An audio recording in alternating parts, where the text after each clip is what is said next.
और जब बच्चे घर पर आए तो किस प्रकार का माहौल रहा? इतनी खुशी तो मेरे को ये मेरा बेटा हुआ था तब भी नहीं हुई थी।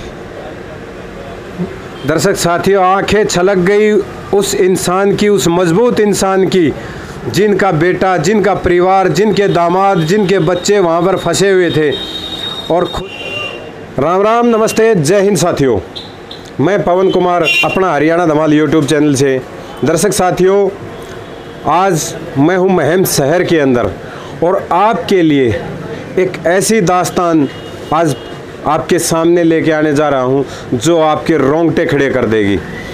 क्योंकि जिस स्थान पर हम बैठे हैं वो हरी ज्वेलर्स की दुकान है। हरी ज्वेलर्स, राजकुमार लांबा जी हमारे साथ में बैठे हैं, इसके ऑनर हैं और ये प्रेसिडेंट है यहाँ स्वर्णकार संघ के महम के। उनकी दुकान पे बैठे हैं। हमारे साथ में इनके लड़के हैं और क्या नाम है?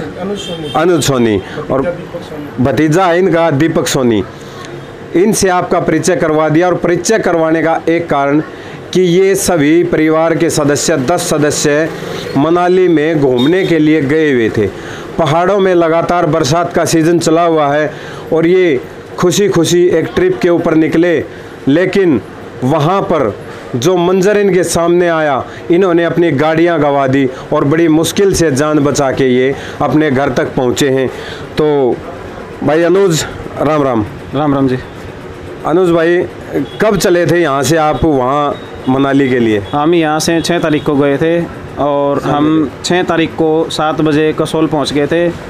7 तारीख को कसोल से और मनाली के लिए निकले और 8 बजे हम पहुँच गए थे उधर। रात को पहुँचने के बाद हमने रेस्ट किया। सुबह से ही 8 तारीख से बरसात स्टार्ट हो गई थी और लगातार 10 तारीख तक बरसात स्टार्ट होती रही।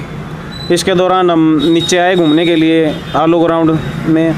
आलू ग्राउंड में पहुँचते ही उधर पानी का बहाव बढ़ गया और हम गाड़ियाँ छोड़ के रोड के साइड निकल के पहाड़ों में से चढ़ के हम होटल की तरफ वापसी चले गए।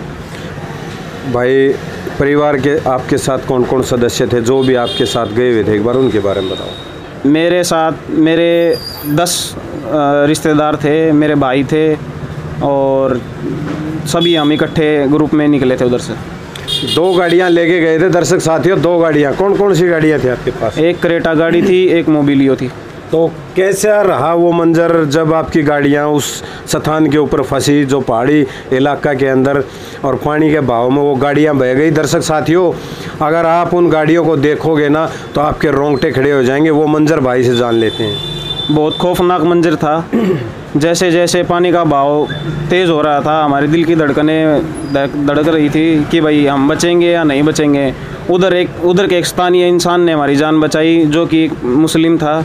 उन्होंने हमको एक गाड़ी में बिठाया 25 लोगों को और रोड के किनारे उतार दिया, जिससे हम पहाड़ों में चले गए और उधर हमारी जान बच गई। पहाड़ों के अंदर चले गए, अपनी गाड़ियां छोड़ दी, अपने परिवार को लेके पहाड़ की तरफ, ऊंचे की तरफ निकल लिए और लगातार पहाड़ दरकने का काम कर रहे थे। पहाड़ों से बड़े बड़े पत्थर बह के आ रहे थे और दरिया का रूप, एक सैलाबी रूप जो ऊपर से नीचे की तरफ आ रहा था और गाड़ियों को बहाता ले जा रहा था। आपने देखे होंगे बहुत से ऐसी डेड बॉडीज़ भी होंगी, या किस तरह का मंजर वहाँ पर नज़र आ रहा था जो गाड़ियाँ बही थे? लोगों के घर जा रहे थे, दुकान, घर, लोगों की गाड़ियाँ ऐसे बह रही थी जैसे कोई तिनके की तरह। हाँ, तिनके की तरह बह रही थी। आपने जिंदा आदमी को भी बहते देखा? हमने जिंदा आदमी को बहते देखा है। तो और ऐसा कोई मंजर जिसको देखकर आपके मन में ये भय उत्पन्न हुआ हो कि अब तो बचना मुश्किल है? पानी का बहाव देखते हुए मुश्किल था। पहाड़ खिसक रहे थे। जिस रास्ते से हम गए थे आते वक्त तो रास्ता ही नहीं मिला हमें। चलो दर्शक साथियों, हमारे साथ भाई और है जो उनके साथ में गए थे। भाई राम राम। राम राम। नाम बताओ अपना। दीपक सोनी नाम पे। दीपक सोनी भाई, आप गए थे खुशियाँ मनाने के लिए, लेकिन फंस के रह गए कुदरत की त्रासदी के अंदर। अब जो गाड़ियों का हाल था वो किस प्रकार का था वहाँ पर, जो आपने देखी? जैसे पानी उतर गया था नीचे, तो गाड़ियाँ किस प्रकार से आपको मिली? हमारी गाड़ियाँ एक वो पानी में बह के आए, लो के पुल के साथ मिली, उसके अंदर गड़ी हुई मिली और गाड़ी सारी डैमेज हो चुकी थी, सारी टोटल लॉस हो चुकी थी। गाड़ी के अंदर नहीं तो गाड़ी का इंजन था, नई गाड़ी के अंदर गाड़ी की डिग्गी थी, उनके नई टायर थे। पत्थरों ने सब कुछ नुकसान कर दिया था वहाँ पर। कम से कम हमारे आँखों आगे, हमारी नहीं, हमारे आँखों आगे बड़े बड़े ट्राले बड़ी बड़ी पिकअप गाड़ियाँ जैसे वो लोग, बस सब कुछ तहस महस हो गया था। ऐसा मंजर देखा हमने, मौत का मंजर कहें इसके, रोंगटे खड़े कर देने वाला। रोंगटे खड़े कर देने वाला। तो अब जब घर पे पहुंचे तो घर वालों से आपकी वहाँ जाने के बाद में जैसे ही आप उसके अंदर फंसे बाढ़ के अंदर, तो घर वालों से आपकी बात हुई? हमारी बात उस दिन हुई थी, खाली 1 घंटा नेटवर्क आया था, उसके अंदर 10 मिनट बात हुई थी। उसके बाद में हमारी 3 दिन बात नहीं हुई, जिससे हमारे भी मन में ऐसे हुआ कि घर वालों से बात करें। हमारी भी टेंशन हो गई और घर वाले तो हमारी बहुत ज़्यादा फिक्र कर रहे थे, क्योंकि वहाँ पर मंजर ही ऐसा था कुछ। तो वहाँ पर जैसा भाई ने बताया कि एक मुस्लिम साथी, मैं कहता हूँ दर्शक साथियों, इंसानियत जिंदा है, इंसानियत जिंदा है। पहले इंसानियत है, उसके बाद में सभी धर्म जातियाँ मजहब आते हैं, और वो इंसानियत का फ़र्ज़ उस देवता रूपी इंसान ने निभाया। उसके लिए क्या कहना चाहेंगे? वो बहुत अच्छा इंसान था, उसने हमारी बहुत मदद करी और हमसे कुछ पैसे नहीं लिए, और जिस टाइम हम आ रहे थे घर के लिए हमको मिला भी, उसने बोला बचाने वाला अल्लाह है। हमने उसका धन्यवाद किया और उसका बहुत बहुत धन्यवाद किया। क्या उसके पास क्या जो गाड़ी कौन सी थी और कैसा इंसान था, वो क्या काम करता था, आपने कुछ जानकारी जुटाई? उसके पास एक पिकअप गाड़ी थी और 4x4 गाड़ी थी वो, उसने हमको उसमें बिठाया और पानी के उस पार किया।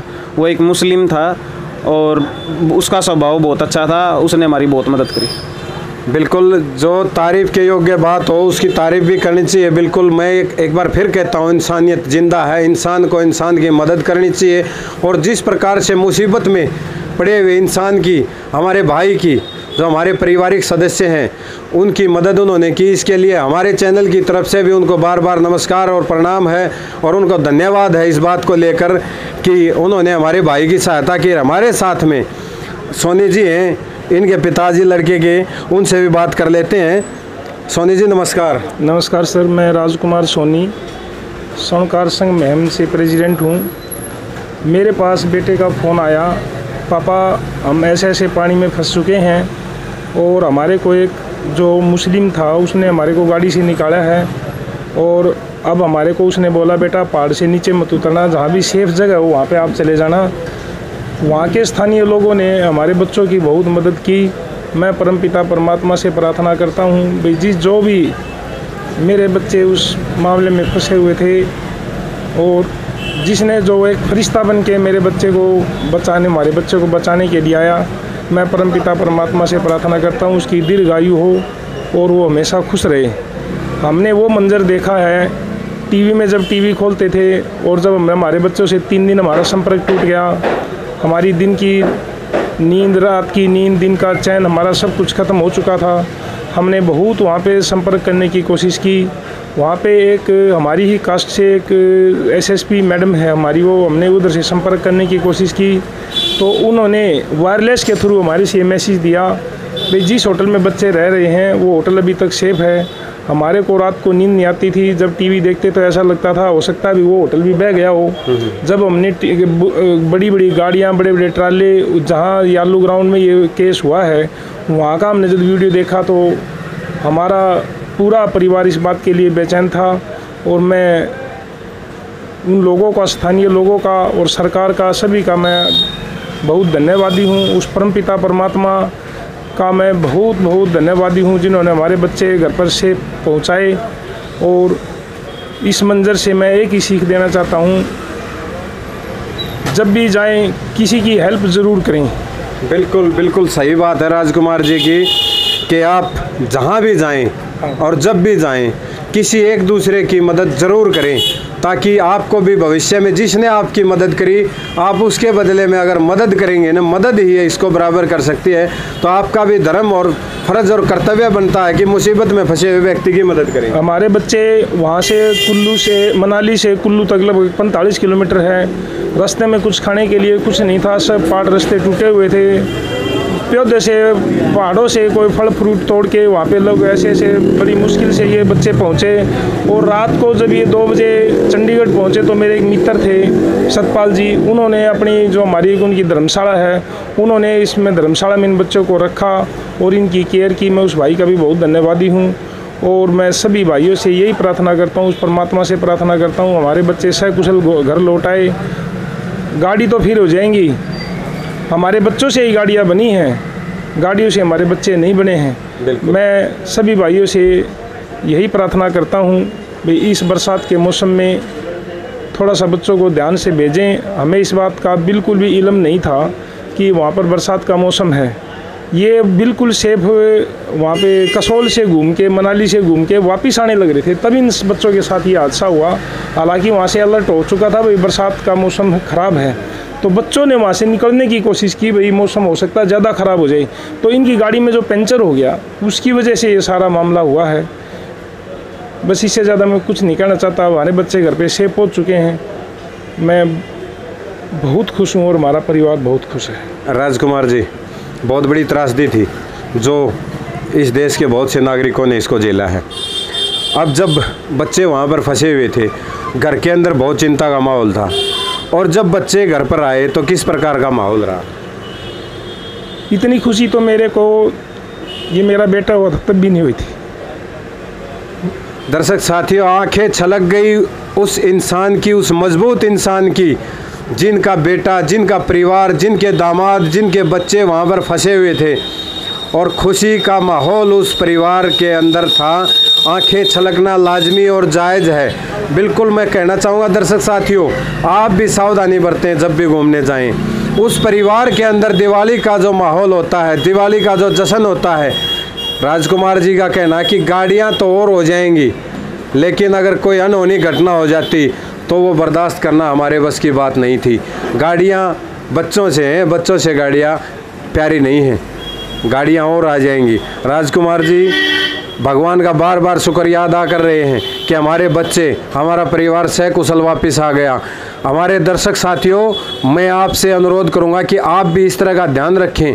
बरसाती सीजन में अगर घूमने जाएं तो सेफ जोन में रहें। राजकुमार जी, दर्शकों के लिए कोई खास संदेश जो लगातार सैलानी घूमने जाते हैं? मैं सभी सैलानियों से यही निवेदन करूंगा कि 25 जून के बाद हमें भी इस बात का भी पता चला है, मेरे यारे प्यारे मित्रों के साथ मनाली में जब वहाँ बात हुई, सभी भाइयों से मैं ये कि इल्तजा करना चाहता हूँ कि 25 जून के बाद कभी भी पहाड़ी एरियो में अपने बच्चों को घूमने मत जाने दें। बिल्कुल। और महम अक्षेत्र से ये जो हमारा परिवार, जो राजकुमार जी का परिवार जो घूमने के लिए गया था, एक ऐसे मंजर को देख कर लौटा है, रोंगटे खड़े कर देने वाले मंजर को देख कर लौटा है। लगातार खबरें आ रही थी टीवी चैनलों के माध्यम से, अखबारों के माध्यम से, या फिर सोशल मीडिया के ऊपर जो वीडियो देख रहे थे, सबके रोंगटे खड़े कर देने वाला दृश्य था। कहीं ना कहीं पर्यटन स्थलों को बर्बादी की कगार पर पहुंचा दिया। राजकुमार जी, मैंने वहाँ के लोगों से पूछा है, भाई कुल्लू मनाली तो देश से ऐसे कट चुका है, मतलब इतना वहाँ पे लगभग मैं क्या कह रहा हूँ, लगभग मेरे जो साथी हैं 300 गाड़ियाँ वहाँ पार्किंग में खड़ी थी, 300 के लगभग गाड़ियाँ। वहाँ पे 1 या 2 गाड़ी बची होंगी, सब की सब गाड़ी बह गई हैं। और जो सरकार आंकड़े देने लग रही है, ये आंकड़े 100% गलत हैं। वहाँ पे जो एक नुकसान हुआ है, पहले केदारनाथ में जो नुकसान था, मैं समझता हूँ शायद उससे भी बड़ा ये नुकसान हुआ है देश के लिए। और जो भी इस त्रासदी के अंदर जिस भी परिवार के बच्चे इसमें ख़त्म हो गए हैं या चले गए हैं, मैं परमपिता परमात्मा से यही प्रार्थना करता हूँ भाई उनको यह दुख सहन करने की शक्ति दे और उनको अपने श्री चरणों में स्थान दे। बिल्कुल ठीक बात है।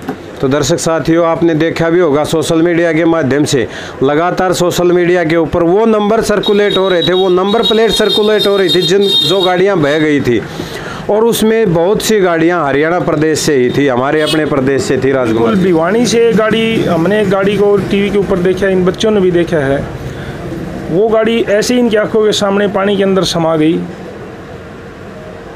और एक बड़ी जो वोल्वो बस होती है, वो भी बेटे ने अपनी आंखों से देखा, वो पानी के अंदर ऐसे समा गई जैसे कोई तिनके के समाने से सब कुछ बहता हुआ हमने बच्चों ने इस सीन को देखा है।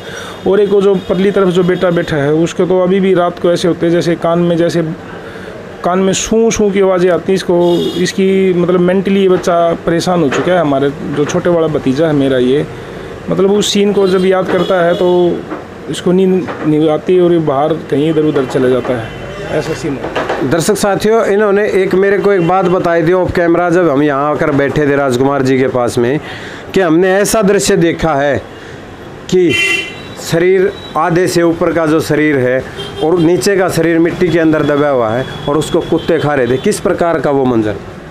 बहुत खौफनाक मंजर था। उसकी वीडियो भी आई है हमारे पास में, और शरीर आधा मिट्टी में दबा हुआ है और उसको कुत्ते खाने लग रहे हैं। तो वहाँ का जो लोकल प्रशासन है, क्या इस तरह की बातें के ऊपर ध्यान नहीं, उधर का प्रशासन बहुत अच्छा है। उधर के सभी मतलब इंसान अच्छे हैं, उन्होंने हमारी बहुत मदद की है हर तरीके से। उन्होंने हमको बोला है आप हमारे गांव चलो, उधर आपको रहने के लिए जगह देंगे और खाने के लिए खाना देंगे, पहनने के लिए हमको कपड़ा भी देंगे, क्योंकि हमारे कपड़े मदद पूरी करी है। हाँ जी, हमारे कपड़े सामान सभी गाड़ियों के साथ बह चुका था, तो हमारे पास पहनने के लिए कपड़े भी नहीं थे। तो उन्होंने हमारी ऐसे कहा कि अब आप हमारे साथ चलो। उन्होंने हमको अपने स्वेटर ला के दी, नहीं जैसे पहन लो, आप भीगो मत ठंड में, मतलब दूजो मत, इस तरीके से उन्होंने बहुत मदद की हमारे वहाँ के प्रशासन ने। तो दर्शक साथियों, मैं उन लोगों का भी धन्यवाद करना चाहूँगा, उन फरिश्तों का धन्यवाद करना चाहूँगा जिन्होंने हमारे इस परिवार को बचाने में अहम रोल अदा किया। तो ध्यान रखिएगा, सावधान रहिएगा। भविष्य में अगर घूमने जाएं पहाड़ों की तरफ तो बारिश के इस मौसम को ध्यान में रखें और सुरक्षित स्थान पर रहें, ताकि आपका और आपके बच्चों का भविष्य भी सुरक्षित रहे और आप भी सुरक्षित रहें। आप सबका बहुत बहुत धन्यवाद। जय हिंद, जय भारत।